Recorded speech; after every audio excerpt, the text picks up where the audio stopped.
A powerful man threatened Tony Bennett on stage. His calm reaction shocked everyone. Few voices in American music carried the weight of an entire era quite like Tony Bennett. Born to Italian immigrant parents in New York City, Bennett rose from poverty and wartime service to become one of the most respected singers in the history of popular music. While the world remembers him for timeless classics like I Left My Heart in San Francisco, few truly know the challenges, quiet battles, and defining moments that shaped his extraordinary career. From smoky jazz clubs to the world's greatest stages, Tony Bennett's story is not just about fame, it is about resilience, dignity, and a voice that refused to fade with time. This is the true story behind the legend, a journey of talent, struggle, and timeless grace. The sound of Angela Benedetto's sewing machine filled the cramped Queen's apartment like a mechanical heartbeat, steady and relentless against the backdrop of the Great Depression. In the narrow kitchen of their Astoria tenement, 10-year-old Anthony Dominic Benedetto stood on a wooden crate, his small hands gripping the edge of the chipped porcelain sink as he gazed out the grimy window at the bustling street below. "Anthony, come away from there," his mother called in her lilting Italian accent, not looking up from the dress she was hemming for Mrs. Kowalski down the hall. "You'll catch cold with all that draft." But young Tony couldn't tear himself away from the window. 3 stories below, street performers gathered coins from passers-by, their voices carrying up through the December air of 1936. A man with a weathered face and a battered hat sang, "Brother, can you spare a dime?" while his companion played a worn violin. Even from this distance, Tony could see the small crowd that had gathered, could almost feel the electricity of performance, the magic of a voice reaching out and touching strangers' hearts. "Mama," he said, his breath fogging the glass, "when Papa comes home, can we go downstairs and listen to the singers?" Angela's machine stopped abruptly. The silence stretched between them, heavy with unspoken truths. Giovanni Benedetto had been gone for 3 months now, supposedly looking for work in Philadelphia, though the letters had stopped coming weeks ago.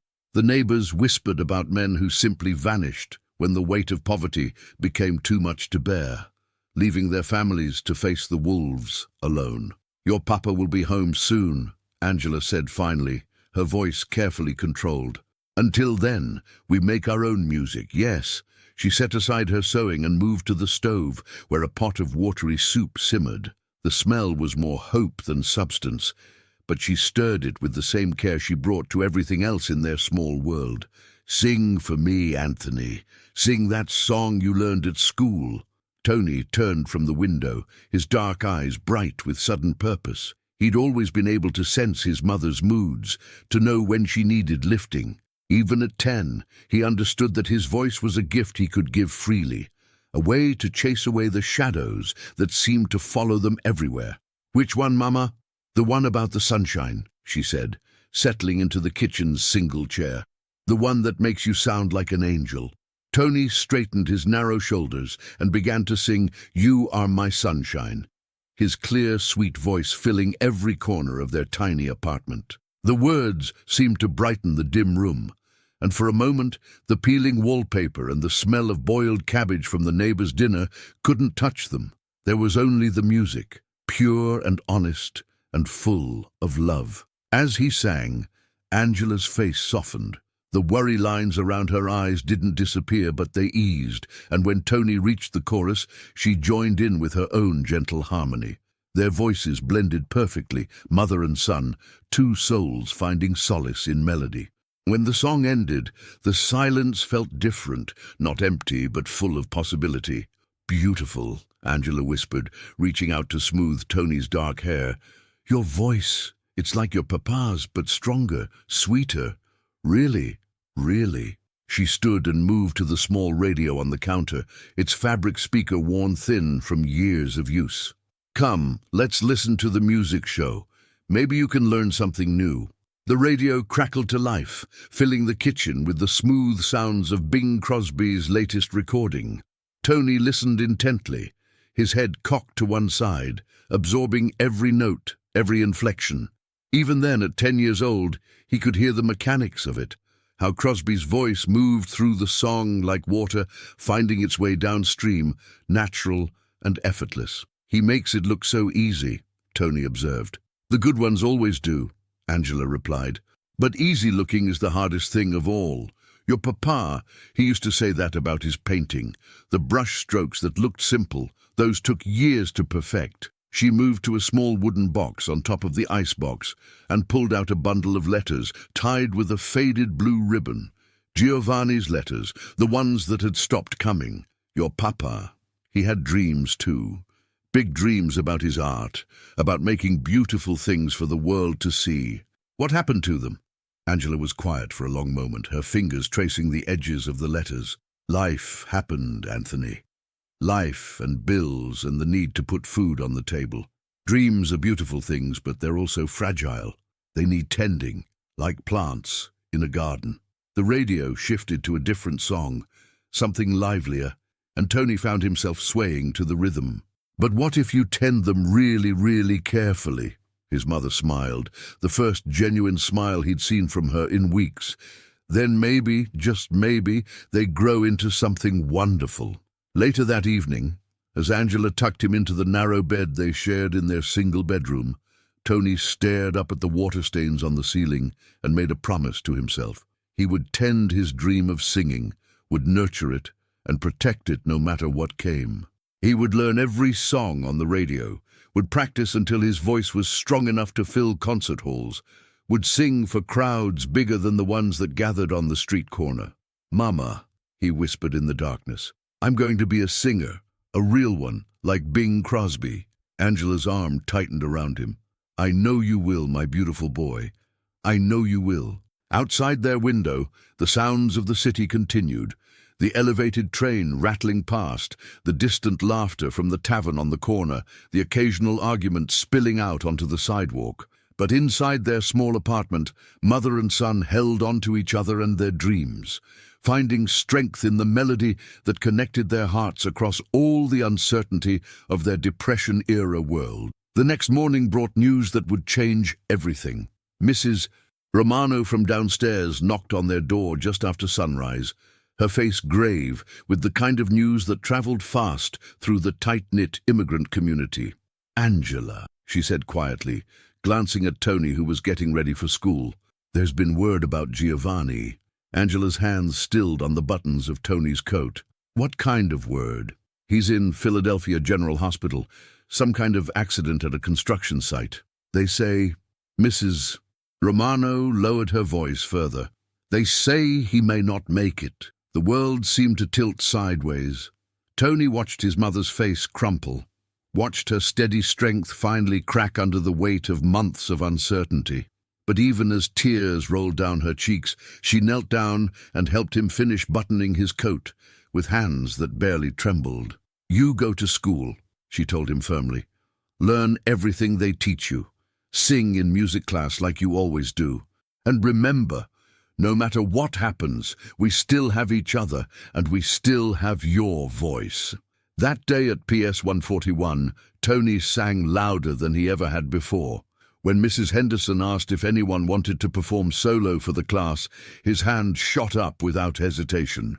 He stood in front of his classmates, most of them as poor as he was, most of them carrying their own heavy burdens, and sang Amazing Grace with a power and emotion that surprised everyone, including himself. The room fell completely silent when he finished. Even Jimmy McGrath, who usually spent music class making jokes and paper airplanes, stared at Tony with something approaching awe. "Where did that come from, Anthony?" Mrs. Henderson asked softly. Tony thought about his father lying in a hospital bed 200 miles away, about his mother's tears that morning, about all the uncertainty swirling around their small family. But he also thought about the promise he'd made to himself the night before, about dreams that needed tending like plants in a garden. "It came from hope," he said simply. And in that moment, standing in a classroom full of children who understood what it meant to hope against hope, Tony Bennett, though he didn't know that name yet, took his first real step toward becoming the voice that would one day comfort millions. Chapter 2, Lessons in Courage. The letter arrived on a Tuesday in March 1937, delivered by a postal worker who looked like he'd rather be anywhere else. Angela Benedetto held it with shaking hands, while 11-year-old Tony watched from the kitchen table where he'd been practicing his penmanship. The return address said Philadelphia General Hospital, and they both knew what that meant before she even tore open the envelope. Giovanni Benedetto had died of his injuries 3 days earlier. The funeral would be small, the letter said. The hospital had taken care of the arrangements. There was mention of a small insurance policy that would help with expenses, but not much more. Angela read the letter twice, her lips moving silently over the formal words that reduced her husband's life to a few brief paragraphs. When she finished, she folded it carefully and placed it on the table beside Tony's schoolwork. "Well," she said, her voice steady despite the tears streaming down her face, "I suppose it's just us now." Tony reached across the table and took her hand. At 11, he was already tall for his age, his limbs stretching toward the man he would become. His voice had begun to change too, adding a subtle richness to the clear soprano tones that had charmed the neighbors. "We'll be okay, Mama. We'll take care of each other." Angela squeezed his hand. "Yes, we will. But it means things will be different now. Harder. I'll need to take on more sewing, maybe find work at the factory.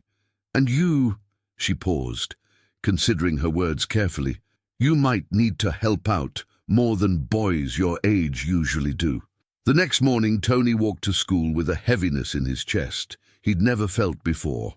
The familiar streets of Astoria looked different somehow, as if his father's death had changed the very fabric of the world. The newsstand on the corner, where Mr.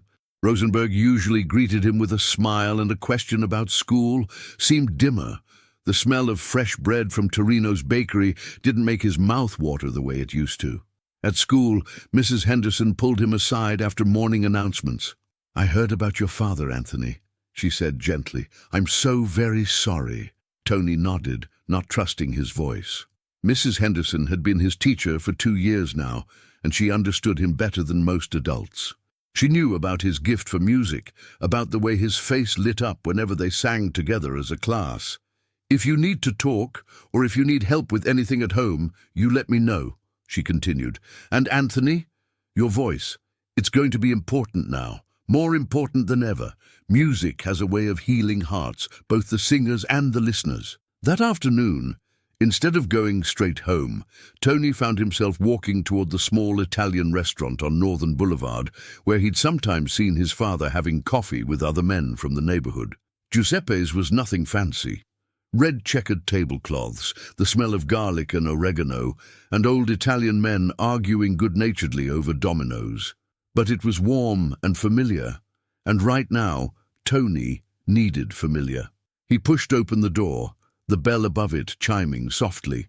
The lunch crowd had gone, leaving only a few regulars at the corner table and Giuseppe himself behind the counter, polishing glasses with practiced efficiency. "Anthony!" Giuseppe's weathered face broke into a smile. "What brings you here, young man? Your mama, she needs something from the kitchen?" "No, sir," Tony said quietly.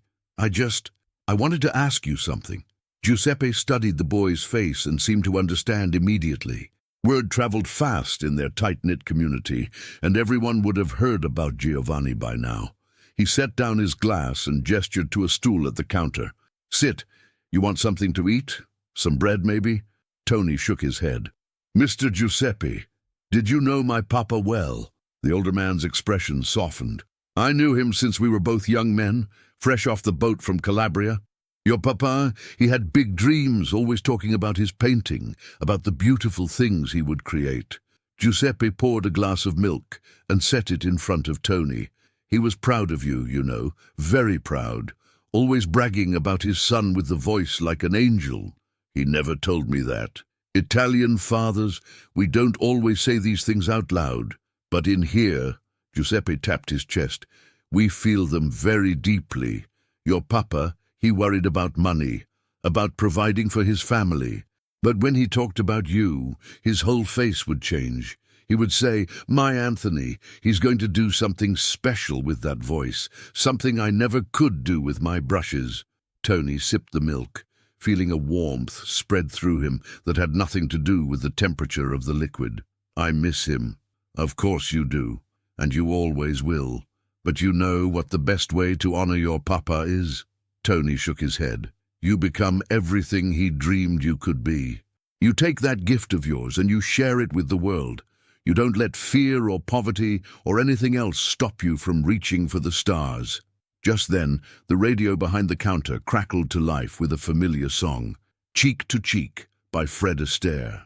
Giuseppe turned up the volume slightly, and the restaurant filled with the smooth, sophisticated sounds of the melody. "You know this song?" Giuseppe asked. Tony nodded. He'd heard it countless times on their radio at home, had even tried to sing along, though he could never quite capture the effortless elegance of Astaire's delivery. "Sing it," Giuseppe said suddenly. "Here? Now? Why not? Mrs. Torino there." He gestured to an elderly woman at a corner table. "She loves music. And me? I could use some entertainment on a slow afternoon. Sing." Tony looked around the small restaurant. Mrs. Torino had looked up from her soup and was watching him expectantly. Two men at another table had turned their chairs to face the counter. The atmosphere felt expectant, hopeful, like an audience waiting for a performance to begin. He took a deep breath and began to sing, his young voice wrapping around the sophisticated lyrics with surprising maturity. As he sang about dancing cheek to cheek with someone special, Tony thought about his parents, about the way they used to dance together in their tiny kitchen when they thought he was asleep. He thought about love and loss, and the way music could carry both emotions at the same time. When he finished, the restaurant erupted in applause. Mrs. Torino dabbed at her eyes with her napkin, and one of the year 1950 arrived in New York City with all the promise of a new decade. But for Anthony Benedetto, it felt like stepping into a maze with no visible exit. The Paramount Theater's neon lights cast long shadows on Broadway as he walked past, his coat collar turned up against the February wind. Inside his pocket, a crumpled piece of paper bore the address of a small recording studio on West 54th Street. Another audition, another chance that might lead nowhere. The city hummed with post-war energy. Veterans were building families, buying houses in the suburbs, and chasing the American dream with a determination born from having survived the worst humanity could offer. But for every success story, there were dozens of young men like Tony, talented and hungry, but still waiting for their break. Bob Hope's endorsement had opened doors, but walking through them proved to be an entirely different challenge. The entertainment industry in 1950 was a labyrinth of competing interests where talent was just one factor among many. Connections mattered, timing mattered, and sometimes pure luck mattered most of all. Tony pushed open the glass door of Mitch Miller's office at Columbia Records, his heart hammering against his ribs. Miller, a classically trained oboist turned A&R man, was known for his sharp ear and sharper tongue. He could make or break a career with a single decision, and everyone in the business knew it. "Mr. Benedetto," Miller said without looking up from his desk, where sheet music was scattered like fallen leaves. "Bob Hope says you can sing. I've heard a lot of people Bob Hope says can sing. Most of them are pumping gas in New Jersey now." The office smelled of cigarettes and ambition, two scents that seemed permanently embedded in the walls of every music industry building in Manhattan. Tony cleared his throat, fighting the urge to fidget with his hands. "I know you're taking a chance on me, Mr. Miller, but I won't waste your time." Miller finally looked up, his eyes scanning Tony's face with the calculating gaze of someone who'd seen 1,000 hopefuls walk through that door. "Sit down. Tell me something. What makes you different from every other Italian kid from Queens who thinks he can croon his way to Carnegie Hall?" The question hung in the air like smoke. Tony had asked himself the same thing countless times, lying awake in his narrow bed, listening to the sounds of Astoria through his thin apartment walls. What did make him different? He thought about his mother's hands, worn raw from years of sewing, He thought about his father's quiet dignity in the face of endless disappointment. He thought about the soldiers he'd served alongside, and the way music had been their lifeline when everything else seemed lost. "I don't know if I'm different," Tony said finally, "but I know what I can do with a song. I know how to make people feel something they might have forgotten they could feel." Miller leaned back in his chair, studying him. "Feeling, huh? The market's not particularly interested in feelings right now. Perry Como's got the romantic crooner thing locked down. Sinatra owns everything else. What's left for Anthony Benedetto?" "Tony Bennett," he said suddenly, surprising himself. "What? My stage name, Tony Bennett. It sounds cleaner, more American." Miller's eyebrows raised slightly. "Bob Hope came up with that, didn't he?" Tony nodded. "Said Anthony Benedetto was too long for a marquee." "Smart man, Bob Hope." Miller shuffled through some papers on his desk. "All right, Tony Bennett, let's see what you can do with this." He slid a piece of sheet music across the desk.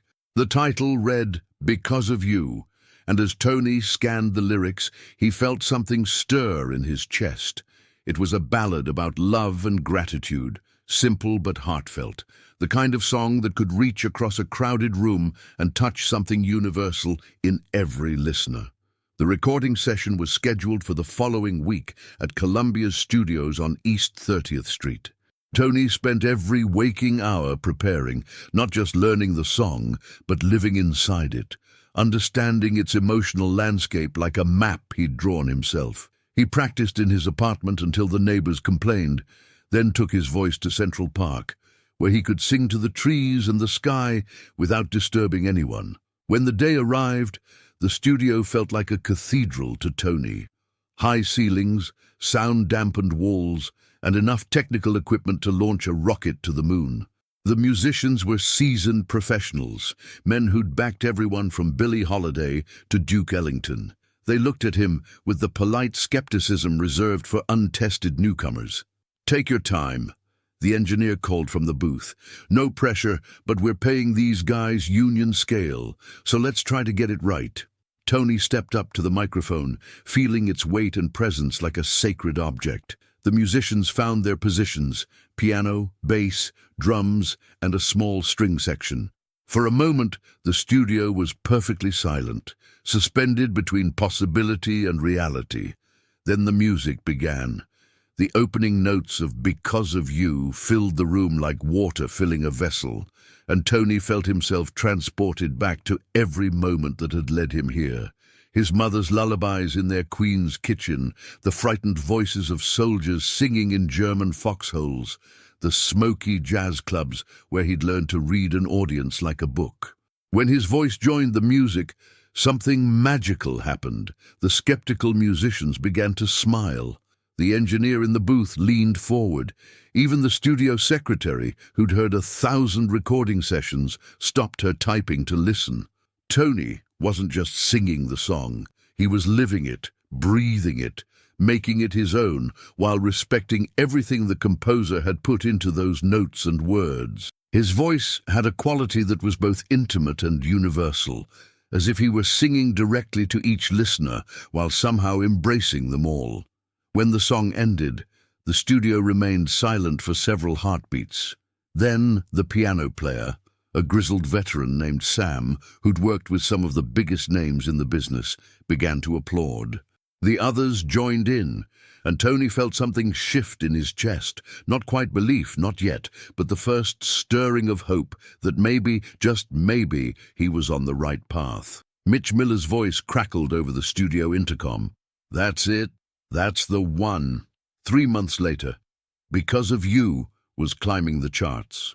Radio stations from coast to coast were playing Tony Bennett's voice, and suddenly the kid from Astoria was getting fan mail from places he'd never even heard of. The song peaked at #1, staying there for 10 weeks and establishing Tony as more than just another hopeful with a dream. But success in the music industry was like standing on shifting sand. You could never be sure if the ground beneath your feet was solid or about to give way. By the spring of 1952, Tony Bennett's name was appearing on marquees across the country, but fame was proving to be both blessing and burden. His dressing room at the Copa in New York was filled with flowers and congratulatory telegrams, but Tony found himself staring at his reflection in the mirror with a mixture of satisfaction and growing unease. Because of You had opened doors, but it had also created expectations. Record executives, booking agents, and even his own managers were constantly pushing him toward what they called commercial viability, a phrase that made Tony's stomach turn every time he heard it. The knock on his dressing room door interrupted his brooding. 5 minutes, Mr. Bennett. He straightened his bow tie and took one last look at himself. The man in the mirror looked successful, expensive tuxedo, perfectly styled hair, the kind of polished appearance that photographed well for magazine covers. But behind his eyes, Tony could see the questioning that kept him awake at night. The Copa's main room was packed with Manhattan's social elite, the kind of crowd that could make or break a performer's reputation with their approval or indifference. As Tony made his way to the stage, he recognized faces from society pages and gossip columns, wealthy businessmen, Hollywood stars, politicians, and the kind of people who attended events not necessarily because they loved music, but because being seen at the right places was part of their job. The orchestra was already in place, led by Marion Evans, whose arrangements had helped define the sound of modern popular music. As Tony took his position at the microphone, the room gradually quieted, conversations tapering off into expectant silence. "Ladies and gentlemen," Tony began, his voice carrying easily to the back of the room, "tonight I'd like to share some songs that mean something special to me. Music that tells the story of our times, our hopes, our dreams." He opened with "Because of You," because the audience expected it, but also because it reminded him why he was there. The song that had changed everything still had the power to transport him back to that recording studio where everything became possible. The crowd responded with the kind of enthusiastic applause that was both gratifying and slightly intimidating. But it was during his second set, when he moved into some of the jazz standards he truly loved, that Tony felt most alive. Songs like Blue Moon and Body and Soul allowed him to explore the emotional depths that had drawn him to music in the first place. These weren't just pop confections designed to climb the charts. They were pieces of the American musical soul, songs that had been tested by time and proven to have lasting power. In the audience, he noticed a man in an expensive suit who seemed to be watching him with particular intensity. The stranger wasn't applauding with the enthusiasm of the other patrons. Instead, he appeared to be studying Tony like a scientist observing a specimen. Something about the man's demeanor sent a small chill down Tony's spine. After the show, as Tony was packing up his sheet music, his manager Jimmy burst into the dressing room with barely contained excitement.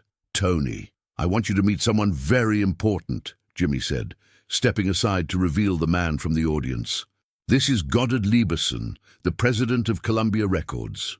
Lieberson was impeccably dressed, with silver hair and the kind of confidence that came from wielding significant power in the entertainment industry. He extended a manicured hand to Tony with a smile that was both warm and calculating. "Mr. Bennett, that was quite a performance. You have a gift, a real gift for connecting with people." "Thank you, Mr. Lieberson. I appreciate you coming tonight.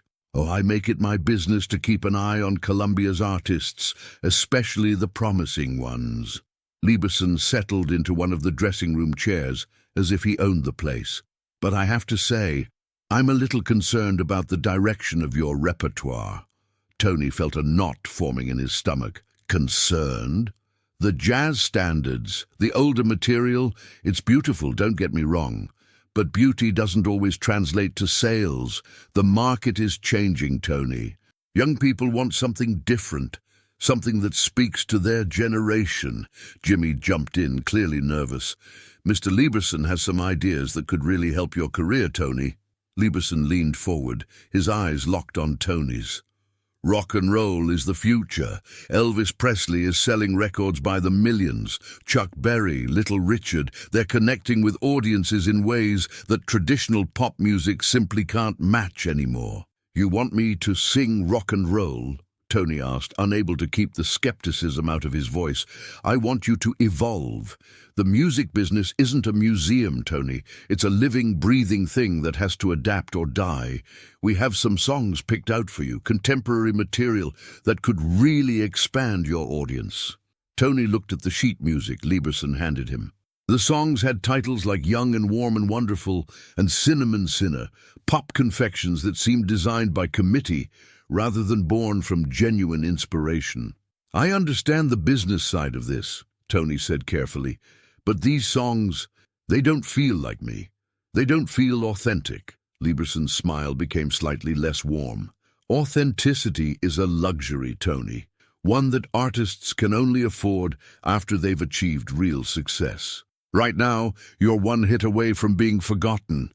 The music industry has a very short memory for performers who don't stay relevant. The threat was subtle but unmistakable. Tony could feel the pressure building in the room like atmospheric changes before a storm. This was the moment every artist dreaded, when artistic integrity collided head-on with commercial demands. I need some time to think about this, Tony said. Of course, Lieberson replied, standing up and straightening his jacket. But don't think too long. The window of opportunity in this business opens and closes very quickly. I'd hate to see you miss yours. After Lieberson left, Jimmy immediately began trying to convince Tony that this was the chance of a lifetime. Do you understand who that man is? He could make you the biggest star in the world, or he could make sure you never record another song. Tony sank into his chair, exhaustion suddenly weighing on his shoulders like a heavy coat. Success, he was learning, came with chains attached. The very people who lifted you up could just as easily tear you down, and the line between support and control was often razor-thin. That night, Tony walked home through the streets of Manhattan, his mind churning with possibilities and doubts. The city never slept, and even at 2 a.m. there were people hurrying along the sidewalks, each pursuing their own version of the American dream. Some would make it, others wouldn't, but they all shared the same fundamental challenge, staying true to themselves while navigating a world that constantly demanded compromise. As he reached his apartment building, Tony made a decision that would define not just his career, but his entire artistic identity. He would not be pushed into becoming someone he wasn't, no matter what the consequences might be. The morning sun streamed through the windows of Ralph Sharon's cramped Manhattan apartment, illuminating stacks of sheet music that covered every available surface like paper snowdrifts. Ralph, Tony's musical director and piano accompanist, was a meticulous man with a deep love for American popular songs and an even deeper understanding of what made them work. "Tony, you've got to hear this," Ralph called out as Tony entered the apartment, still shaking off the cold February air of 1962. They'd been working together for 2 years now, and Ralph had become more than just a musical collaborator. He was Tony's compass in the often confusing world of artistic choices. The apartment smelled of coffee and cigarettes, the fuel that powered most creative endeavors in New York City. Ralph was sitting at his upright piano, his fingers dancing across keys that had seen better days, but still held their tune perfectly. "What have you got?" Tony asked, settling into the worn armchair that had become his usual spot during their morning sessions. "Something special. Maybe very special." Ralph's eyes had the excited gleam that Tony had learned to recognize as the sign of a true discovery. "I found this in a stack of songs that Columbia sent over last week. It was buried at the bottom, probably forgotten. The Columbia Records building on East 52nd Street stood like a fortress of dreams and broken promises in the heart of Manhattan. Inside its gleaming corridors, the machinery of popular music ground forward with relentless precision, churning out hits and casualties in equal measure. It was here, in the spring of 1961, that Tony Bennett found himself walking toward what would become one of the most defining confrontations of his career. The elevator climbed steadily past floors filled with executives, producers, and artists, each one a cog in the vast entertainment machine that had transformed American music. Tony adjusted his tie, a nervous habit he'd developed over the years, and glanced at his reflection in the polished brass doors. At 34, he had tasted success, but it felt fragile, like morning frost that could disappear with the first harsh wind. The executive suite occupied the top floor, and as Tony stepped into the plush waiting area, he was struck by the contrast between this world and the smoky clubs where he'd honed his craft. Here, everything was clean lines and muted colors, designed to project power and success. The receptionist, a young woman with perfectly coiffed blonde hair, looked up from her typewriter with a practiced smile. "Mr. Bennett, Mr. Lieberson will see you now." Goddard Lieberson was a man who commanded respect through presence alone. As president of Columbia Records, he had built his reputation by recognizing talent and, more importantly, knowing how to package it for mass consumption. When Tony entered his corner office, Lieberson was standing at the window, gazing down at the bustling streets below like a general surveying his domain. "Tony, good to see you." Lieberson turned, extending a hand that gripped with just enough pressure to assert dominance. "Please sit down. We have important matters to discuss." The office was a testament to success. Gold records adorned the walls, expensive leather furniture filled the space, and a bar cart in the corner suggested that business here was often conducted over drinks. Lieberson settled behind his massive desk, creating a physical barrier that Tony immediately recognized as intentional. "Your last album performed adequately," Lieberson began, shuffling through a stack of sales reports. "But adequate isn't what we're after here at Columbia. We're in the business of creating stars, Tony, not merely sustaining them." Tony felt his stomach tighten. He'd been in this business long enough to recognize the setup, the false praise followed by the real criticism, the gentle undermining that preceded a demand for change. "I appreciate that, Mr. Lieberson, but I believe we've been building something solid. The critics have been—" "Critics don't buy records," Lieberson interrupted, his voice taking on a sharper edge. "Teenagers do, young adults do. The market is changing, Tony, and if we don't change with it, we'll be left behind." Lieberson reached into his desk and pulled out a stack of singles, sliding them across the polished surface toward Tony. The top one bore the distinctive label of another record company, and the artist's name made Tony's heart sink: Elvis Presley. "This is the future," Lieberson said, tapping the record with his index finger. "Rock and roll, rhythm and blues, music that makes young people move, spend money and talk to their friends. Music that sells." Tony picked up the single, feeling its weight in his hands. He respected Elvis. The man had undeniable talent and charisma, but this wasn't his world. This wasn't the music that had been calling to him since those nights in the Italian restaurants of Queens, when he'd first understood the power of a well-crafted melody and honest emotion. "I understand the business has to evolve," Tony said carefully, "but there's still an audience for the kind of music I do. The Great American Songbook, the standards. These songs have lasted for a reason." Lieberson's laugh was cold and calculating. "Nostalgia is a luxury we can't afford, Tony.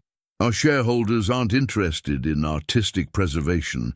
They want returns on their investments." The conversation continued for nearly an hour, with Lieberson painting an increasingly stark picture of Tony's options. The music industry was consolidating around a younger demographic, and artists who couldn't adapt were being left behind.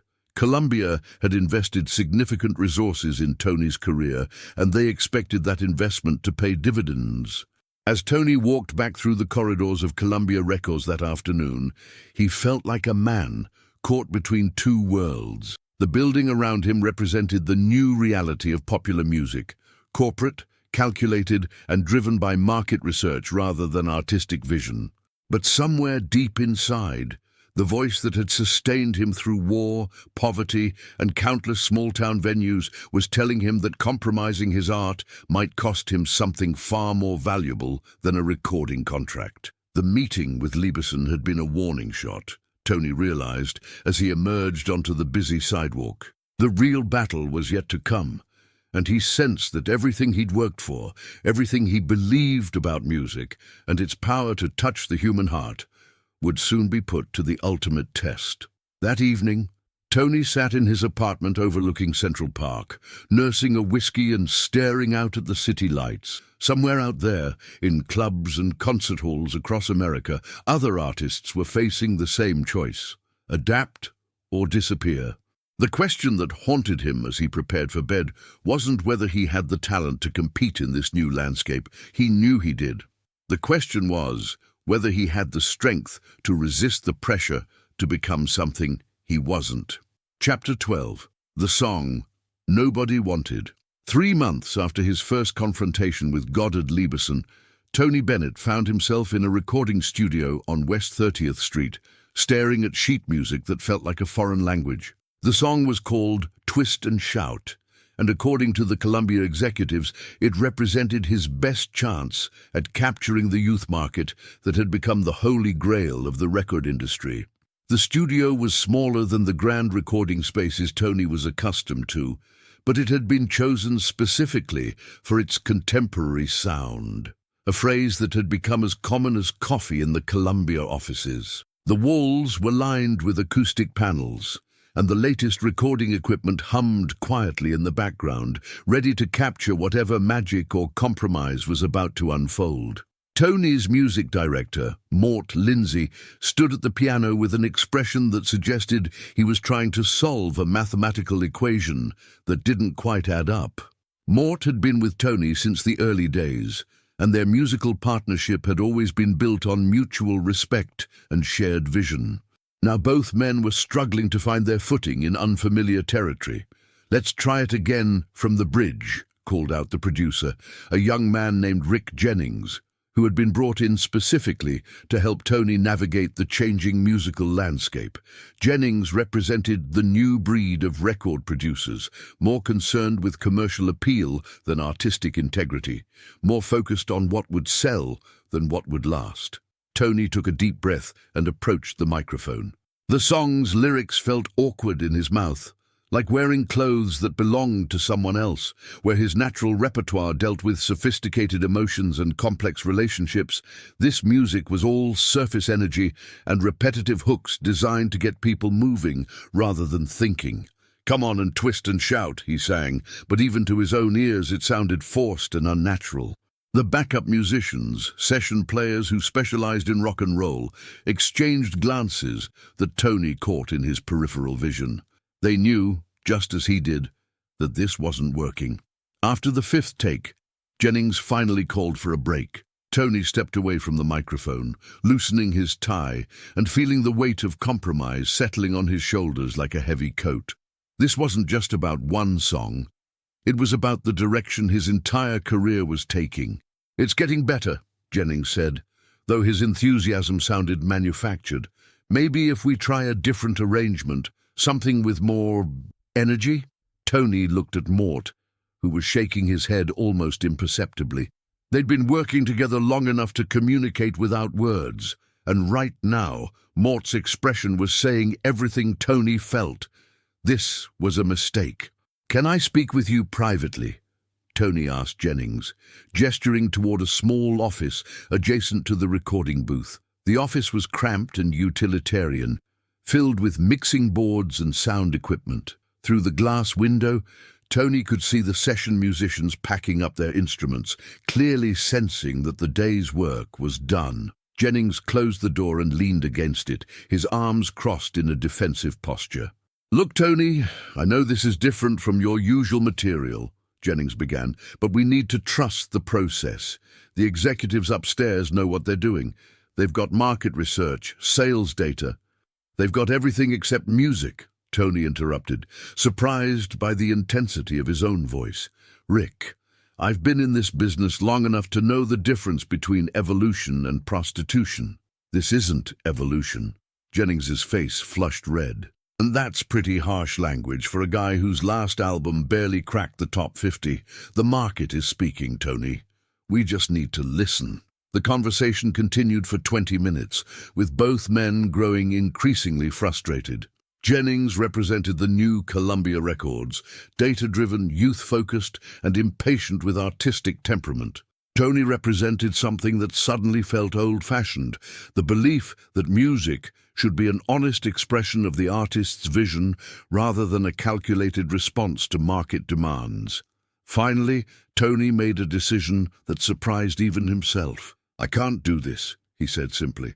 "I won't record this song." The words hung in the air between them like a challenge. Jennings stared at Tony for a long moment, perhaps expecting him to back down, to apologize, and return to the microphone with renewed commitment to the project. Instead, Tony walked back into the recording studio, where Mort was still sitting at the piano, idly playing chord progressions that sounded more like the music they both loved. The session musicians had indeed packed up and left, sensing the tension that had filled the room all day.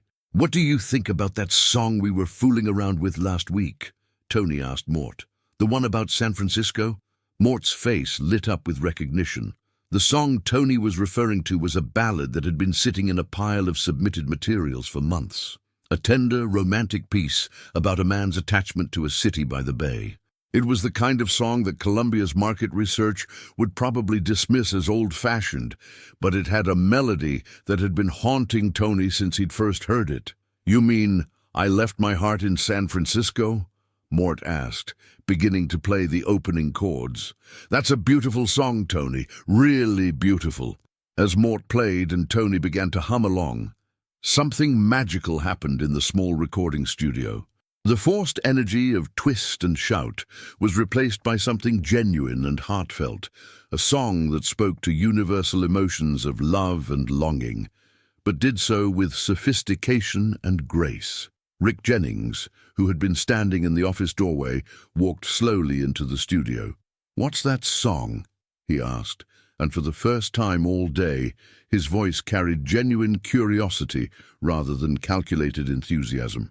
"It's something real," Tony replied, still humming the melody. "It's something true." The three men stood in the studio as the late afternoon sun streamed through the windows, and for a moment, the pressure from upstairs, the market research, and the demands of the youth market all seemed very far away. There was just the music, honest, beautiful, and utterly authentic. It would be several more months before Tony would record I Left My Heart in San Francisco, and even longer before the world would discover what he had known in that moment, that the best music doesn't chase trends, it creates them. But something had changed in that studio, something that would define not just Tony's career, but his entire approach to his art. He had chosen authenticity over expedience, and that choice would soon change everything. Chapter 13. The Record That Nearly Wasn't. The morning of October 15th, 1962, dawned crisp and clear over Manhattan, but inside Columbia Records' main studio, the atmosphere was thick with tension and cigarette smoke. Tony Bennett sat at a small table near the recording console, reviewing the sheet music for I Left My Heart in San Francisco one final time before what everyone hoped would be the definitive recording session. The song's journey to this moment had been anything but smooth. After Tony's refusal to record Twist and Shout 8 months earlier, his relationship with Columbia's executives had grown increasingly strained. The song about San Francisco had been relegated to what insiders called filler material, tracks recorded to complete album requirements, but never expected to become singles, much less hits. Mort Lindsay arrived at the studio carrying his usual leather satchel filled with arrangements and chord charts. At 45, Mort had seen enough of the music business to recognize when something special was brewing. And there was something about this particular song that had been keeping him awake at night, working on orchestral arrangements that nobody at Columbia had requested. "Morning, Tony," Mort said, settling at the piano bench and running his fingers over the keys in a series of warm-up exercises. "I've been thinking about the bridge section. I have an idea that might surprise you." Tony looked up from the sheet music, grateful for the distraction. The past few months had been a constant battle with Columbia executives who seemed determined to reshape him into something he wasn't.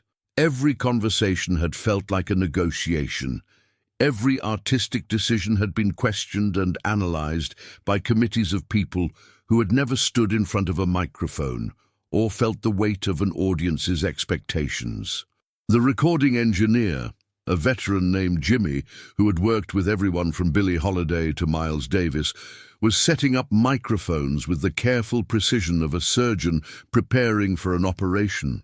Jimmy had been at Columbia for 15 years, long enough to have witnessed the transformation from a company that prioritized artistic excellence to one increasingly driven by market research and demographic studies. "You know," Jimmy said, adjusting the height of the main vocal microphone, "I worked on Sinatra's sessions back in the day.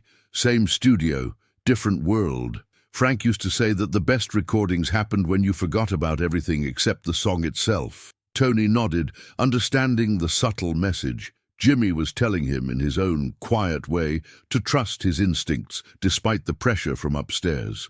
At exactly 10 a.m., the session officially began. But before Tony could take his position at the microphone, the studio door opened and Rick Jennings entered, followed by two men in expensive suits whom Tony didn't recognize. The newcomers had the unmistakable bearing of Columbia executives, confident, analytical, and slightly impatient. "Gentlemen," Jennings announced, "meet Dave Sanders and Michael Roth from A&R.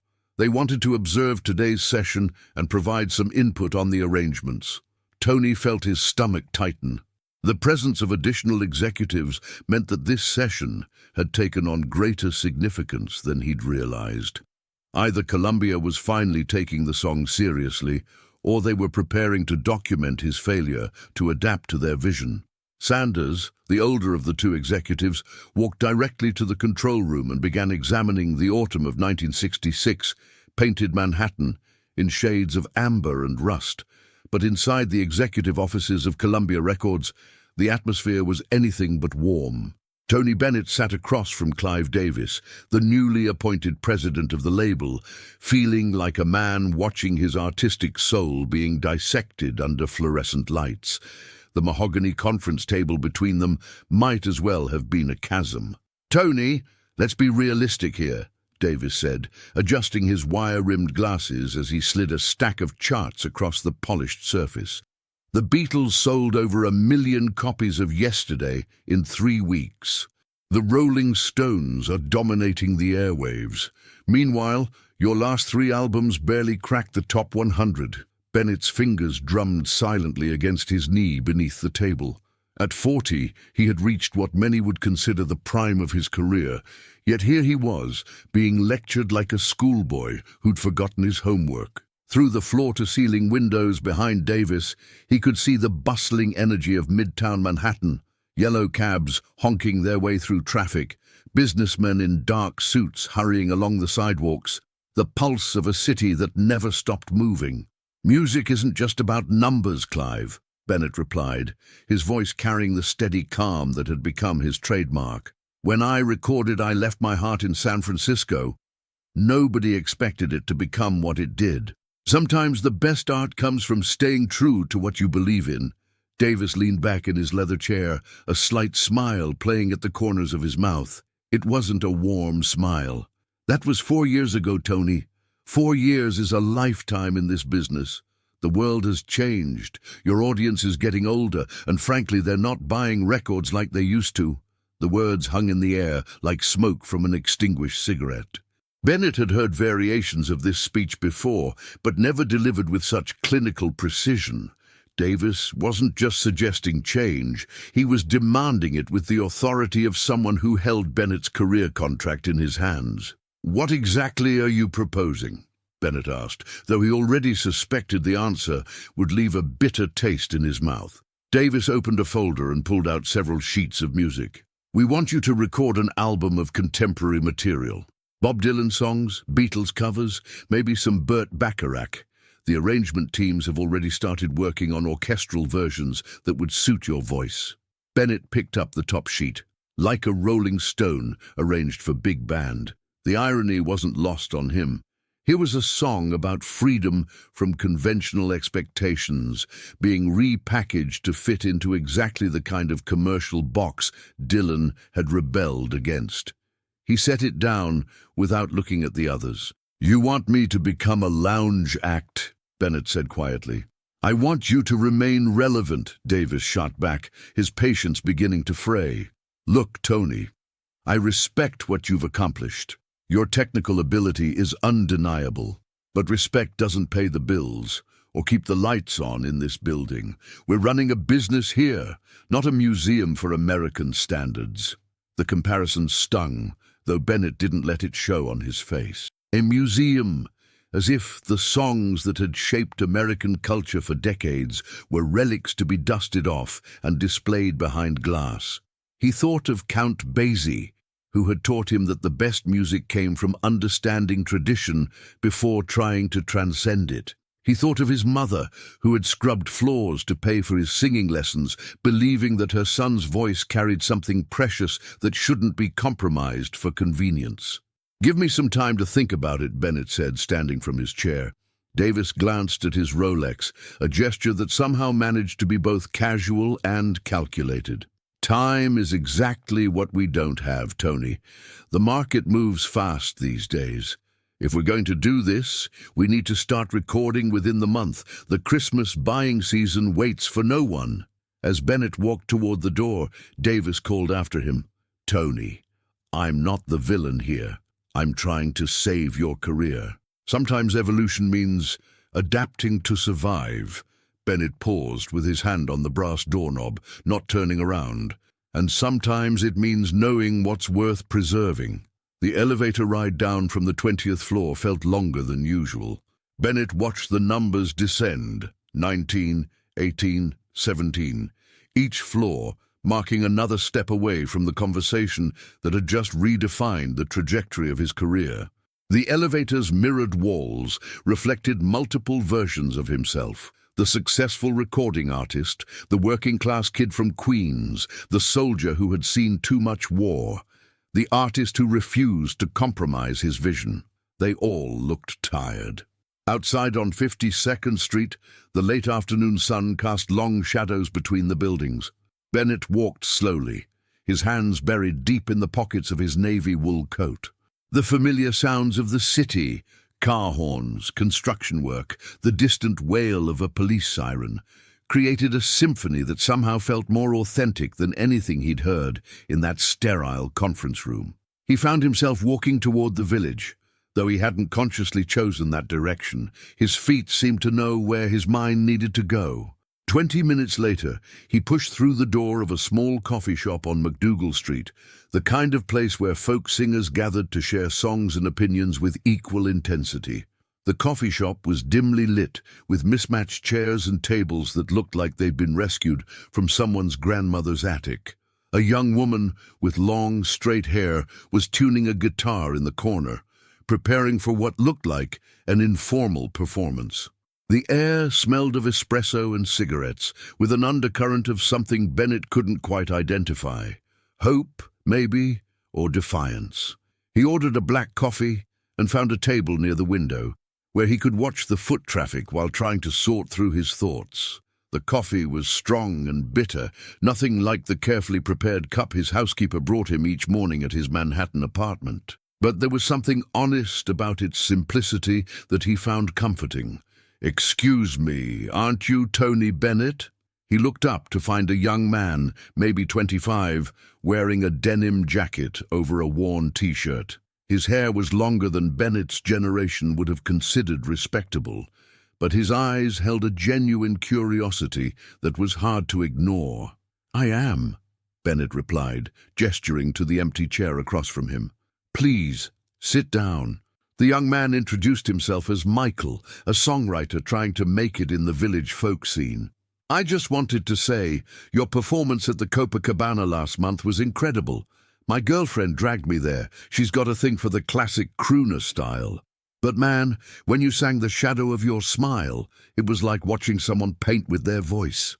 Bennett smiled, the first genuine smile he'd managed since leaving Davis's office. "Thank you.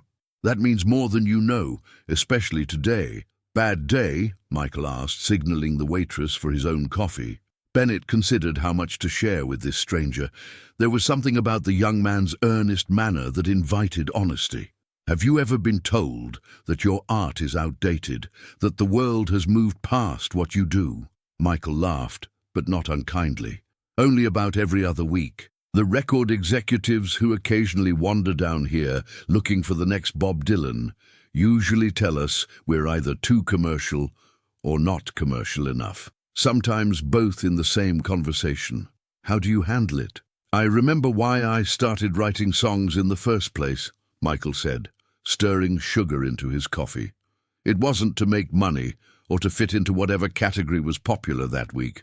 It was because I had something to say, and music was the only way I could say it properly. Bennett nodded slowly. It was the same reason he'd started singing as a child, not for fame or fortune, but because music was the language that made sense of everything else. When he sang, the world arranged itself into harmony and melody, into stories that mattered. My label wants me to record Bob Dylan covers, Bennett said. Michael nearly choked on his coffee. Seriously? Dylan singing like Tony Bennett would be weird enough, but Tony Bennett singing like Dylan? He shook his head. That's like asking Picasso to paint like Norman Rockwell, or asking Norman Rockwell to paint like Picasso, Bennett added. Exactly, both are masters, but in completely different ways. The magic happens when each artist stays true to their own vision. They sat in comfortable silence for a moment, watching the young woman with the guitar begin her set. Her voice was raw and untrained compared to Bennett's polished technique, but it carried an emotional authenticity that filled the small space with something approaching reverence. Can I ask you something? Michael said. What would happen if you just said no? Bennett had been asking himself the same question since leaving Davis's office. I could lose my contract. After that, maybe no major label would take a chance on me. In this business, being difficult is often a luxury only the very successful can afford. But you are very successful. Success is relative, and apparently temporary. Michael leaned forward, his expression serious. My father worked in a factory for 30 years, making parts for airplanes. He always told me that the most important thing wasn't whether your work made you rich or famous. It was whether you could look at what you'd made at the end of the day and feel proud of it. Could you feel proud of recording an album that wasn't really you? The question hit Bennett like a physical blow, not because it was harsh, but because it was exactly right. He imagined himself in a recording studio singing like a Rolling Stone, while a room full of session musicians tried to make Dylan's rebellious anthem fit into the smooth, sophisticated framework of Bennett's style. The image made him feel slightly sick. No, he said quietly, I don't think I could. Then you already know what you have to do. Bennett finished his coffee and stood to leave, but paused at Michael's table. What's your last name, son? Johnson. Michael Johnson. Well, Michael Johnson, if you ever make it big in this business, remember this conversation. And don't let them convince you to become something you're not. As Bennett walked back toward Midtown, the evening lights beginning to flicker on across the city, he felt something he hadn't experienced in months. Clarity. The path ahead might be uncertain, but at least he knew which direction he was facing. Chapter 18. The Stand. 3 days later, Bennett sat in his apartment on Central Park West, watching the morning sun filter through the autumn leaves. The phone had been ringing intermittently for the past hour. His agent, his publicist, and twice more from Clive Davis's office.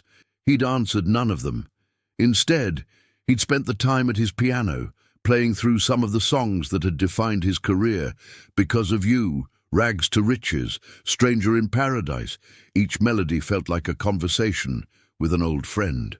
The doorbell rang just after 10 o'clock. Through the peephole, Bennett saw his longtime friend and musical director Ralph Sharon holding a cup of coffee and what looked like sheet music under his arm.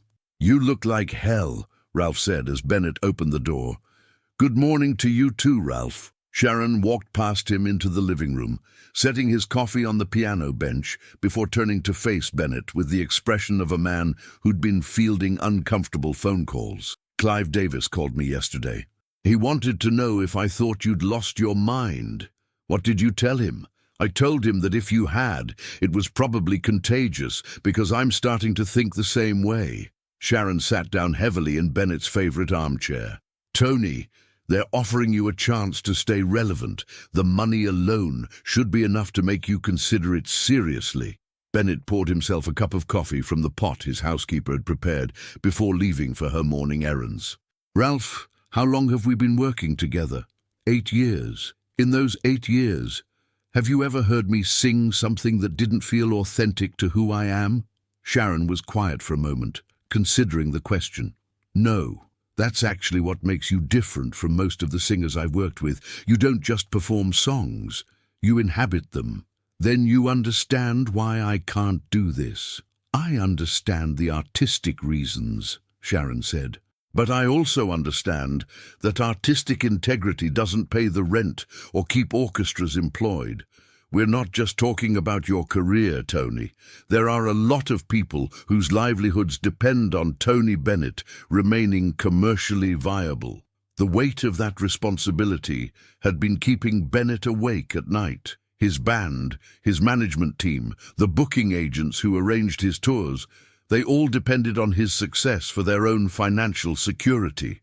But was preserving their jobs worth sacrificing the very thing that made their partnership valuable in the first place? The phone rang again. This time, Bennett answered. "Tony, thank God," came Clive Davis's voice, crackling slightly through the connection. "I was beginning to think you'd disappeared entirely. Look, I've been thinking about our conversation, and I want to make you an offer that I think addresses your concerns." Bennett gestured for Sharon to come closer so he could hear both sides of the conversation. "I'm listening, Clive. What if we compromise? Instead of an entire album of contemporary material, we do a few tracks, maybe 4 or 5 songs, and balance them with some of the standards you're comfortable with. We'll arrange the contemporary stuff in a way that suits your style. Think of it as building bridges between generations." It was a more reasonable offer than Bennett had expected, and he could see Sharon nodding encouragingly.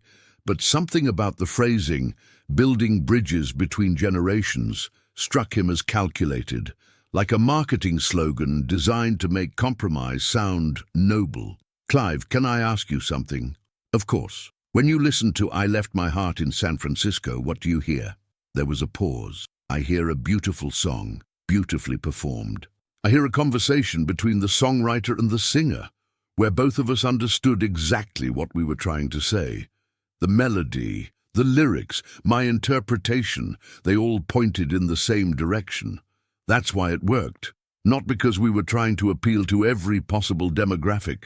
Tony, I appreciate the artistic philosophy, but we're talking about business realities here. And I'm talking about the business of making music that matters. If I compromise my artistic vision to chase trends, what happens when those trends change? Then I'm not Tony Bennett anymore. I'm just another singer trying to sound like whoever's popular this week." Davis's voice took on a sharper edge. "Tony, I'm trying to work with you here, but if you're not willing to meet us halfway, then maybe we need to reconsider our entire relationship." The threat was implicit, but unmistakable. Bennett felt his pulse quicken, but his voice remained steady. The neon lights of Las Vegas cast their artificial glow across the desert landscape as Tony Bennett's limousine pulled up to the Sands Hotel and Casino on a sweltering July evening in 1967. The city that never slept pulsed with an energy that felt both intoxicating and hollow, a perfect metaphor for where his career had landed. Through the tinted windows, Tony watched streams of tourists flowing toward the casinos, their faces lit with the desperate hope that tonight might change everything. Inside the Copa Room, the atmosphere was thick with cigarette smoke and the clinking of ice against crystal. The venue had hosted legends, Sinatra, Martin, Davis Jr., and their ghosts seemed to linger in every corner. Tony adjusted his bow tie in the small dressing room mirror, noting how the harsh fluorescent lighting made the lines around his eyes more pronounced.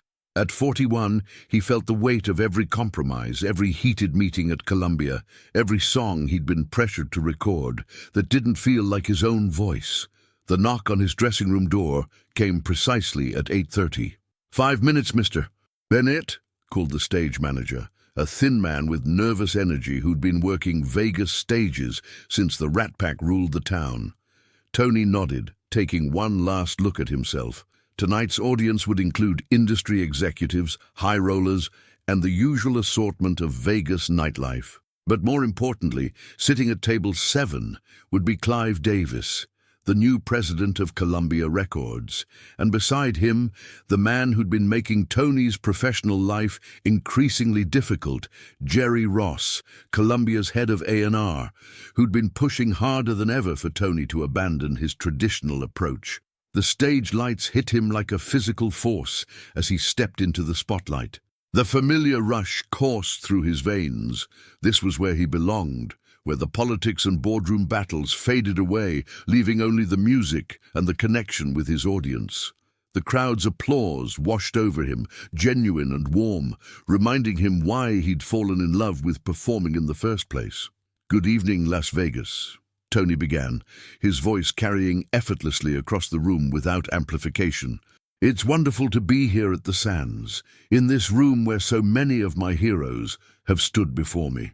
He opened with "The Way You Look Tonight," letting the familiar melody establish the mood. The small orchestra behind him, led by his longtime musical director Ralph Sharon, provided the perfect accompaniment.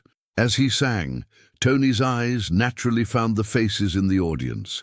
The elderly couple at table 3 holding hands, the young woman in the red dress who seemed transfixed by every note, the group of businessmen who'd stopped their conversation to listen.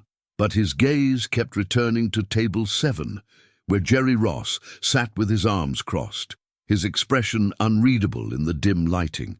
Clive Davis appeared more engaged, occasionally nodding along with the music, but Ross looked like a man enduring rather than enjoying the performance.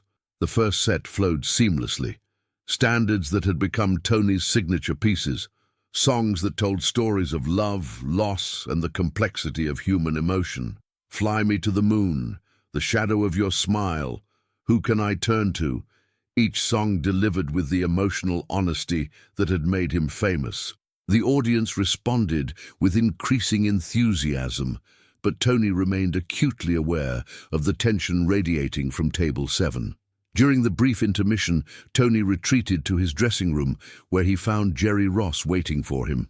The A&R executive had shed his jacket, his shirt sleeves rolled up in a gesture that seemed calculated to convey casual authority. "Hell of a show, Tony," Ross said, though his tone suggested anything but approval.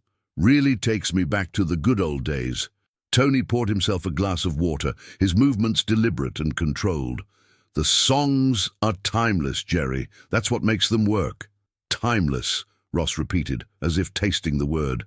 "That's an interesting way to put it. You know what's not timeless?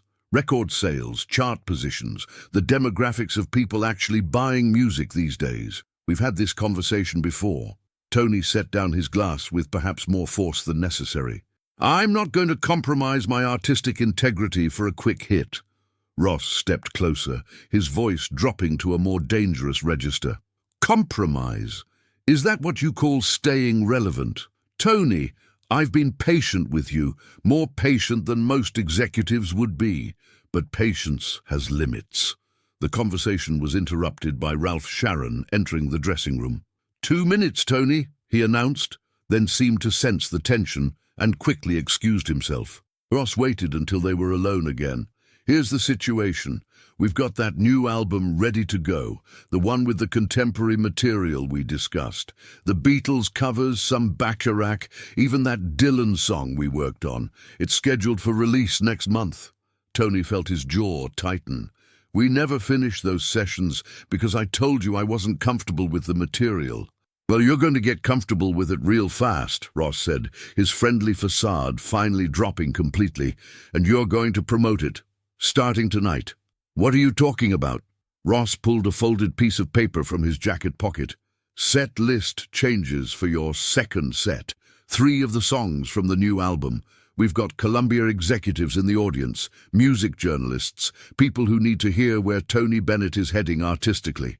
Tony stared at the paper without taking it. Those arrangements aren't ready. The band hasn't rehearsed them properly. You can't just... I can do whatever I want, Tony. Check your contract if you need a reminder. Ross's voice had turned ice cold. You work for Columbia Records, which means you work for me. And if you want to continue working for us, you'll sing what I tell you to sing, when I tell you to sing it. The silence in the dressing room became oppressive. Outside, Tony could hear the murmur of the audience, the clink of glasses, the ambient sounds of a Vegas showroom between sets. All of it felt suddenly foreign, as if he were observing someone else's life from a great distance. "Jerry," Tony said finally, his voice quiet but steady, "I've been performing professionally for nearly 20 years. I've built my reputation on authenticity, on delivering songs that mean something to me and to my audience. What you're asking me to do..." "I'm not asking," Ross interrupted. "I'm telling. And here's what's going to happen if you don't comply. That new recording contract we've been negotiating, the one that would keep you at Columbia for the next 5 years, it disappears. Your current promotional budget gets slashed. Radio support for your existing catalog gets reduced. You'll find it very difficult to book quality venues because word gets around fast in this business about artists who aren't team players." Tony felt something shift inside him, a clarity that cut through months of mounting frustration and compromise. The threats hung in the air between them like a challenge, and he realized that this moment had been inevitable, that all the smaller concessions and reluctant agreements had been leading to this confrontation. "You know what, Jerry?" Tony said, straightening his shoulders. "I've been in this business long enough to know that fear is a poor foundation for art, and I'd rather fail as myself than succeed as someone I don't recognize." Ross's expression hardened further. "That's a very noble sentiment, Tony. Let's see how noble you feel when you're playing small clubs again, wondering if you can make the rent." The stage manager's voice echoed down the hallway. "Places for second set." Tony looked at the paper Ross was still holding, then met the executive's eyes directly. "I'll do the second set my way, with my songs. If that's a problem for Columbia Records, then maybe it's time we both reconsidered our arrangement." Without another word, Tony walked past Ross and headed toward the stage, leaving the A&R executive alone in the dressing room. As he approached the wings, he felt a strange sense of liberation, as if he'd finally stopped carrying a weight he hadn't fully realized was there. The stage lights welcomed him back, and as he stepped into the spotlight for the second set, Tony Bennett made a decision that would echo through the rest of his career. Chapter 22. The Moment of Truth. The Copa Room felt different as Tony stepped back onto the stage. The same audience sat at the same tables. The same soft lighting cast the same intimate glow, but something fundamental had shifted. The confrontation in his dressing room had stripped away the last vestiges of pretense, leaving him with nothing but the raw truth of who he was as an artist. Ralph Sharon caught his eye from the piano, sensing immediately that something had changed. They'd worked together long enough that Ralph could read Tony's moods like sheet music, and what he saw now was both determination and a kind of reckless courage that made him sit up straighter at the keyboard. "Ladies and gentlemen," Tony began, his voice carrying a new edge of authenticity, "for this second set, I want to share some songs that mean the world to me. These aren't necessarily the songs that executives think you want to hear, or the songs that might climb the charts. These are the songs that remind us why music matters." At table 7, Jerry Ross's face had darkened considerably. He leaned forward, his posture suggesting a predator about to pounce. Clive Davis appeared more curious than concerned, occasionally glancing at his agitated colleague with raised eyebrows. Tony nodded to Ralph, and the opening notes of "The Way You Look Tonight" filled the room. Not the version from the first set, but a slower, more intimate arrangement that stripped the song down to its emotional core. As he sang, Tony's eyes swept the audience, connecting with individual faces, drawing them into the story the song was telling. "Some folks think that music is just entertainment," Tony said as the last notes faded. "But the songs that endure, the ones that matter, they're about something deeper. They're about the moments when life reveals itself to be both more beautiful and more fragile than we usually allow ourselves to see." He moved into "I Left My Heart in San Francisco," the song that had become his signature. But tonight, he sang it differently, not as a polished performance piece, but as a genuine expression of longing and connection. The audience seemed to sense the difference, their attention becoming more focused, more present. Halfway through the song, Tony noticed Jerry Ross stand up from his table. The A&R executive moved with deliberate slowness toward the stage, his path taking him along the perimeter of the room. Several audience members glanced in his direction, puzzled by the movement during the performance.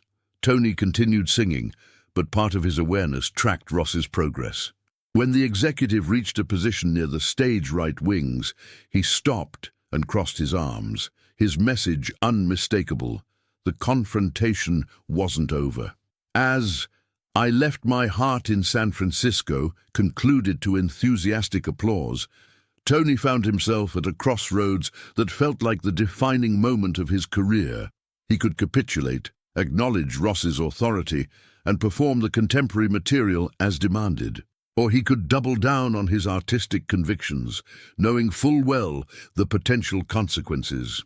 "You know," Tony said, stepping closer to the edge of the stage, "there's something magical about a song that tells the truth. It doesn't matter if that truth is simple or complex, joyful or heartbreaking. What matters is that it's honest." He glanced toward Jerry Ross, who had moved even closer to the stage. The executive's presence felt like a physical pressure, a reminder of all the professional leverage he held. But looking out at the audience, their faces open and engaged, their attention complete, Tony felt the counter-pressure of why he'd chosen this life in the first place. "This next song," Tony continued, "is one that some people think is old-fashioned. They might say it doesn't belong in today's music landscape, but I believe that honest emotions never go out of style." Ralph Sharon's fingers found the opening chord progression of "The Shadow of Your Smile," and Tony began to sing with a vulnerability that seemed to surprise even himself. The song had always been in his repertoire, but tonight he inhabited it completely, letting every word carry the weight of his professional struggles, his artistic doubts, his determination to remain true to his voice. Jerry Ross had moved close enough to the stage that Tony could see his expression clearly. The executive's face showed mounting frustration, his jaw clenched with the kind of anger that came from having one's authority directly challenged in public. But what struck Tony most was something else in Ross's eyes, a kind of desperation that suggested the A&R man's own job security might depend on bringing Tony Bennett in line. As the song reached its climax, Ross took a step forward, positioning himself where Tony couldn't avoid seeing him. The executive mouthed words that were unmistakable despite the distance. "Last chance." Tony held the final note of "The Shadow of Your Smile" longer than usual, letting it hang in the air like a question. When the applause died down, he remained still for a moment, feeling the weight of decisions settling around him like a familiar coat. "Music," he said finally, his voice carrying clearly across the now silent room, "has always been about choices. The choice to be vulnerable, the choice to tell the truth, the choice to honor something larger than our own immediate interests." He stepped forward, moving to the very edge of the stage, close enough to Jerry Ross that their eyes met directly. And sometimes those choices require courage we didn't know we had. The silence in the copper room became absolute. Even the ambient sounds, the clink of ice, the rustle of fabric, the distant noise of the casino beyond, seemed to fade away. Tony felt as if he were standing at the center of a moment that would define not just his career, but his understanding of who he was as an artist and as a man. "Ralph!" he called back to his musical director, never taking his eyes off Jerry Ross. Let's do Who Can I Turn To? The choice was deliberate and pointed. Who Can I Turn To was quintessential Tony Bennett, sophisticated, emotionally complex, demanding both technical skill and deep interpretive understanding. It was everything that Jerry Ross and the contemporary music trends were trying to push him away from. As Ralph Sharon's piano introduction began, Tony saw Ross's expression shift from anger to something approaching disbelief. The executive had clearly expected Tony to capitulate under pressure, to recognize the professional realities and adjust accordingly. Instead, he was doubling down on exactly the artistic approach that Columbia's A&R department wanted to eliminate. Tony began to sing, and the first verse of Who Can I Turn To carried all the accumulated tension of the evening. But as he moved into the song, something remarkable happened. The audience, who had been following the subtle drama playing out before them, seemed to understand that they were witnessing something significant. Their attention became even more focused, their silence more complete. The song built toward its emotional climax, and Tony realized that this performance wasn't just about his relationship with Jerry Ross or Columbia Records. It was about every artist who had faced the pressure to compromise their vision for commercial success. Every performer who had struggled to maintain their integrity in an industry that often rewarded conformity over authenticity. As he reached a powerful man threatened Tony Bennett on stage. His calm reaction shocked everyone. Chapter 26. The Phoenix Rising. The winter of 1987 descended upon New York City like a cold embrace, wrapping the metropolis in layers of frost and possibility. In a modest apartment overlooking Central Park, Tony Bennett stood at his easel, paintbrush trembling slightly in his weathered hands. At 61, the lines on his face told stories of triumph and tragedy, but his eyes still held the spark that had captivated audiences for decades. The apartment was sparse but dignified, a far cry from the opulent penthouse he'd once called home. Gone were the gold records adorning every wall, replaced by his own watercolor paintings of city scenes and jazz clubs. The only remnant of his former glory was an old upright piano in the corner, its keys worn smooth by countless hours of practice. Danny Bennett, now 34 and bearing a striking resemblance to his father in his prime, sat across the small dining table, papers scattered between them like fallen leaves. His business suit was pressed but not expensive, his determination unwavering despite the modest circumstances that surrounded them. "Dad, we've got 3 club dates lined up for next month," Danny said, his voice steady but laced with the weight of their shared struggle. "The Blue Note in the Village, Sweet Basil, and that new place in Queens, Flushing Town Hall." Tony set down his brush and turned from the easel, wiping his hands on a paint-stained cloth. "Queens," he repeated with a wry smile. "Full circle, eh? From the streets where I grew up to singing for tips again." "It's not about the money right now," Danny insisted, though they both knew every dollar counted.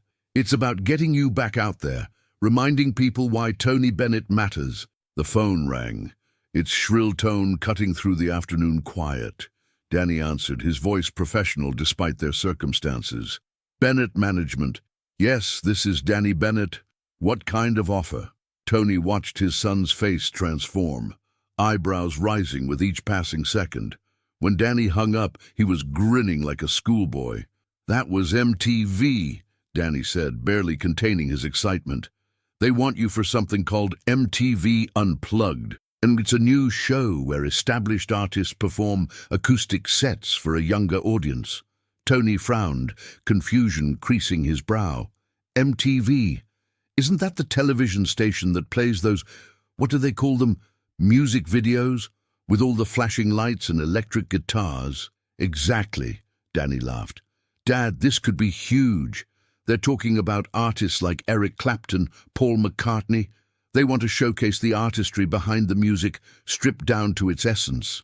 But I'm not exactly their demographic," Tony said, gesturing to himself with gentle self-deprecation. "I'm old enough to be most of their viewers' grandfather." Danny leaned forward, his eyes bright with possibility. That's exactly why this could work. You represent something they've never experienced, authentic artistry, the Great American Songbook, music that was written to last. This generation has been fed a steady diet of synthesizers and drum machines. They've never heard anything like what you do. Tony walked to the window, gazing down at the park, where families pushed strollers through the snow-dusted paths. Children played on swings, their laughter carrying up through the cold air. He thought about his own childhood, singing on street corners for nickels and dimes, never imagining he'd one day be contemplating a comeback at an age when most men were thinking about retirement. "What would I sing?" he asked, his voice barely above a whisper. "Everything," Danny replied without hesitation. "The songs that made you who you are. I left my heart in San Francisco. The way you look tonight, fly me to the moon. Let them hear what real singing sounds like." That evening, Tony found himself in a familiar yet strange environment, the basement jazz club called Village Vanguard, where he'd agreed to perform a small set as a warm-up for potentially bigger things. The room was intimate, holding maybe 200 people, with exposed brick walls that had absorbed decades of music and conversation. The audience was sparse, perhaps 50 people scattered among the small round tables, nursing cocktails and murmuring in low tones. Most were middle-aged, loyal fans who remembered his heyday, but in the back corner, Tony noticed a young couple, probably in their 20s, looking curious but skeptical. As he took the stage, adjusting the microphone with practiced ease, Tony felt the familiar flutter of nerves mixed with anticipation. The pianist, a talented young man named Bill Charlap, began the opening notes of "The Way You Look Tonight." But something magical happened as Tony began to sing. The room, which had been filled with the clatter of silverware and quiet conversation, fell into complete silence.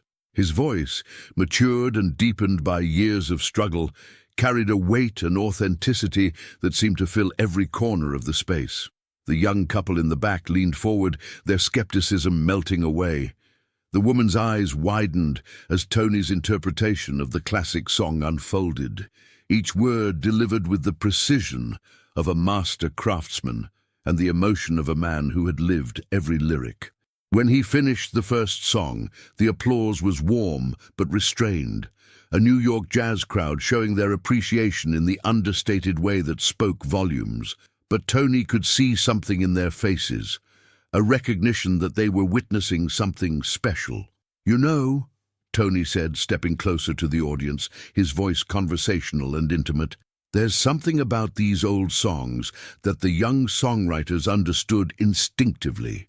They wrote music that was meant to be sung by people, not produced by machines. They wrote melodies that could carry the weight of real human emotion."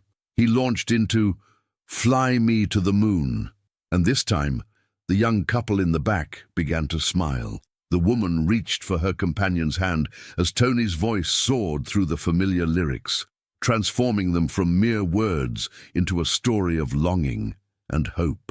Between songs, Tony shared anecdotes from his career, meeting Frank Sinatra for the first time, recording in the same studio as Billie Holiday, the night he realized that staying true to his artistic vision was more important than chasing trends.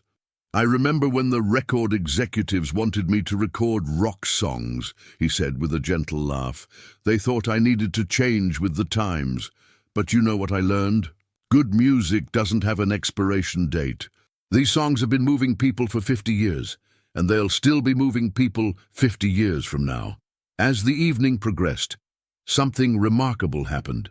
Word had spread through the jazz community that Tony Bennett was performing, and the room began to fill. Musicians who had finished their own gigs elsewhere filtered in, drawn by the chance to witness a master at work. The young couple, who had initially seemed out of place, were now completely captivated. During a brief intermission, they approached the stage area where Tony was speaking with other audience members. "Mr. Bennett," the young woman said hesitantly, "I have to tell you, I came here tonight thinking I'd be bored. I'm only 24, and I usually listen to, well, very different music." Tony smiled warmly, his genuine interest in every person he met evident in his expression. "What changed your mind?" "It's like you said," she replied, searching for the right words. "These songs, they feel real. When you sing them, it's like you're telling me something important, something I need to hear." Her companion nodded in agreement. "We've never heard anything like this performed live. It's like discovering a secret that's been hiding in plain sight." As Tony prepared for his final set, he caught Danny's eye from across the room. His son was beaming, and Tony understood why. This wasn't just about nostalgia or appealing to an aging fan base. This was about the universal power of authentic artistry to transcend generational boundaries. For his closing number, Tony chose "I Left My Heart in San Francisco," the song that had rescued his career 25 years earlier. But tonight, it felt like more than a career revival. It felt like a rediscovery of his purpose as an artist. As the last notes faded and the audience rose to their feet in sustained applause, Tony felt something he hadn't experienced in years. The certainty that his best days weren't behind him. They were still to come. The young couple approached him again as he left the stage, and the woman pressed a small piece of paper into his hand. "My friends are never going to believe this," she said. "Would you mind if I told them about tonight?" "Please do," Tony replied, his voice warm with gratitude. "Tell them that good music is still out there, waiting to be discovered." As he walked out into the cold New York night with Danny by his side, Tony felt the stirrings of something he'd almost forgotten: hope. The phoenix wasn't just rising, it was about to soar. The spring of 1994 brought an unexpected warmth to New York, and with it a phone call that would change everything. Tony Bennett stood in his apartment, now slightly more furnished thanks to a steady stream of small club dates, holding the receiver with a mixture of disbelief and anticipation. "They want to do what?" he asked Danny, who had just relayed the details of MTV's formal offer. "MTV Unplugged," Danny repeated, his excitement barely contained. "It's become the most prestigious showcase for artists who want to prove they have real talent beyond the production tricks." "Dad, Eric Clapton's episode broke every record they had. This could be enormous." Tony walked to his piano, running his fingers along the keys that had been his constant companions through every triumph and disaster. At 67, he had learned to be cautious about opportunities that seemed too good to be true. But something about this felt different. The meeting with MTV executives took place in a sleek conference room in Midtown Manhattan, all glass and chrome surfaces that reflected the afternoon sunlight. Tony arrived in his best suit, not the custom-tailored Armani he once wore, but a well-maintained navy blazer that spoke of dignity, maintained despite circumstances. Across the table sat 3 young executives, none older than 35, their styled hair and designer clothes marking them as children of the MTV generation. Between them sat Alex Coletti, the show's producer, whose reputation for bringing out the best in artists had made MTV Unplugged a cultural phenomenon. "Mr. Bennett," Coletti began, his voice respectful but businesslike, "I have to be honest with you. When your son first pitched this, there were doubts. Our audience is primarily 18 to 34, and your core demographic is significantly older." Tony finished with a gentle smile. "I understand the concern, but let me ask you something. Do you think good music has an age limit?" One of the younger executives, a woman with horn-rimmed glasses and an eager expression, leaned forward. "Actually, that's exactly why we're interested. Our research shows that younger viewers are hungry for authenticity. They're tired of manufactured pop. They want to understand what real artistry looks like." "The format is simple," Coletti explained. "Acoustic arrangements, intimate setting, no backup singers or elaborate staging. Just you, a small band, and the songs that defined your career." Tony considered this for a moment. How small is small? Piano? Upright bass? Light percussion, maybe? Some artists add a guitar, but honestly, with your repertoire, I think less is more. The conversation continued for nearly 2 hours, covering everything from song selection to wardrobe choices. What impressed Tony most was their genuine respect for the music itself. These weren't record executives trying to change his sound. They were broadcasters who wanted to showcase his artistry in its purest form. 2 months later, Tony found himself in MTV's studios in Brooklyn, a converted warehouse space that had been transformed into an intimate club setting. The stage was small and warmly lit, with candles on tables and exposed brick walls that created an atmosphere more reminiscent of a Greenwich Village jazz club than a television studio. The band was perfect. Pianist Ralph Sharon, who had been with Tony for years, bassist Paul Langoche, and guitarist Gray Sargent. No drums, no electric instruments, just the acoustic foundation that had supported the Great American Songbook for generations. The audience was unlike anything Tony had experienced in recent years. Instead of the familiar faces of longtime fans, he saw a sea of young people, college students, young professionals, 20-somethings who had probably never heard these songs performed live. Many seemed skeptical, arms crossed, waiting to be convinced. As Tony took the stage, adjusting his tie with the same careful precision he'd maintained for 40 years, he could feel the weight of expectation in the room. This wasn't just a performance, it was a cultural bridge between generations that had been separated by decades of changing musical tastes. "Good evening," he said simply, his voice carrying easily through the small space. "My name is Tony Bennett, and I've been singing professionally for about 50 years. Tonight I'd like to share some songs with you that have meant a great deal to me, and I hope they might mean something to you as well." The opening notes of "The Way You Look Tonight" filled the room, and Tony began to sing. But something remarkable happened in those first few measures. The skeptical expressions began to soften, replaced by something approaching wonder. Here was a voice that carried the weight of lived experience, every note delivered with the precision of a master craftsman who had spent decades perfecting his art. A young woman in the front row, probably not yet 25, watched with growing amazement as Tony transformed the familiar melody into something fresh and immediate. Her friend, a man with the carefully cultivated scruff of a college student, leaned forward as if trying to understand how someone could make a 60-year-old song sound like it was written yesterday. Between songs, Tony shared stories, but not the polished anecdotes of a veteran performer going through familiar motions. Instead, he spoke with genuine warmth about the songwriters who had created these masterpieces, the circumstances that had brought the songs to life, and what they had taught him about love, loss, and the human experience. "This next song," he said, settling onto the piano bench beside Ralph Sharon, "was written by Johnny Mandel and Johnny Mercer. It's called Emily, and it's about remembering someone who touched your life in a way that changed everything." Indeed, as the gentle melody began, Tony's voice took on an intimacy that seemed to reach every person in the room, individually.